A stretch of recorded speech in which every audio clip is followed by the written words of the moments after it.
Dead on the spot ang isang pulis matapos pong malapitang barilin sa Giginto sa Bulacan. Sa CCTV footage, kitang nasa basketball court ng Brooklyn Heights Subdivision ang ilang residente nang biglang barilin sa ulo ang biktima. Agad namang sumibat ang gunman. Kinilala pong biktimang si Police Master Sergeant Jose Uring na presidente din ng Homeowners Association. Sa investigasyon, nagsasagawa ng meeting de avance ang biktima dahil tatakbo muli bilang presidente ng asosasyon nang mangyari nga ang krimen. Sinubukan daw ng ilang residente na habulin ang gunman pero nagpaputok itong muli ng baril. Nasugatan ng isang babae na dinala na sa ospital. Ang tingin ng asawa ng biktima may kinalaman sa Homeowners Association election ang pamamaril sa kanyang mister. Patuloy po ang manhunt operation sa gunman. Ang tindi naman yan, homeowners. May ganyan na pong mga pangyayari. Ano ba meron sa homeowners na iyan? Samantala po namang kritikal ang isang construction worker matapos siyang pagtatagain ng kanyang katrabaho sa lungsod ng Davao. Tinamaan ng katana sa ulo at balikat ang biktima. Sa investigasyon, nagkasalubong sa daan ang biktima at ang suspect habang papunta sila sa kanilang trabaho.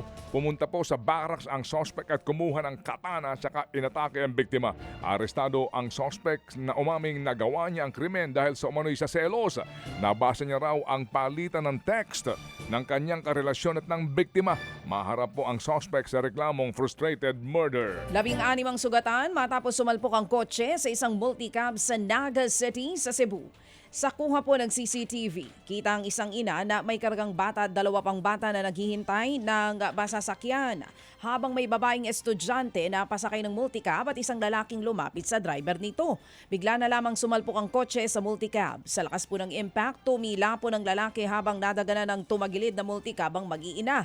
Agad na dinala sa ospital ang mga pasahero. Maharap po sa kasong reckless imprudence resulting in multiple physical injuries and damage to properties ang driver ng kotse. Patay ang isang hiker tour guide matapos mo namang mahulog sa Taraw Cliff doon sa Palawan. Kinilala ang biktima na si Mark Louis Torrente. Sa investigasyon, nakatayo sa gilid po ng bangin si Torrente para kumuha ng picture.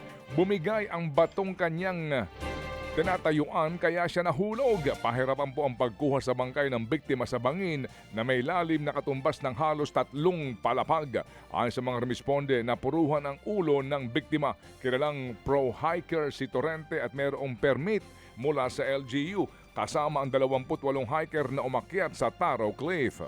Samantala, sa pulsa video ang rambulan ng mga lalaki sa Samal Island sa Davao del Norte. Sa isang video nga po, nakita ang nakahandusay na ang isa sa mga lalaki pero pinagtulungan pa rin itong bugbugin. Ang isa naman tinangkapang umilag pero sinundan din ng mga nambugbog. Nangyari po ang rambulan sa isang plaza ng Barangay Peña Plata matapos ang isang libreng concert sa founding anniversary ng lungsod. Sa investigasyon ng pulisya, nagsimula ang gulo nang magsumbong ang isang babae sa kanyang mga kasamahan na hinipuan daw siya habang nanonood nga ng concert. Sumuko po kay Samal Island Mayor Toto Reyes ang mga sangkot sa rambulan. Nagkaroon ng aregluhan ang magkabilang panig. Pinag-community service sila ng LGU dahil po sa insidente. Mga kapatid, para sa iba pang mga balita at impormasyon, sundan niyo po kami sa X, Instagram, Facebook at syempre sa TikTok, True Network PH. Mag-subscribe din po kayo sa aming YouTube channel, True Network. May website din po tayo, truenetwork.ph at pwede nyo rin po kaming mapanood sa Channel 19 ng aming True FM TV. Lagi pa rin makinig sa radyo dito po sa 105.9 True FM dahil dito, lagi po sa'yo, kapatid. Dito tayo sa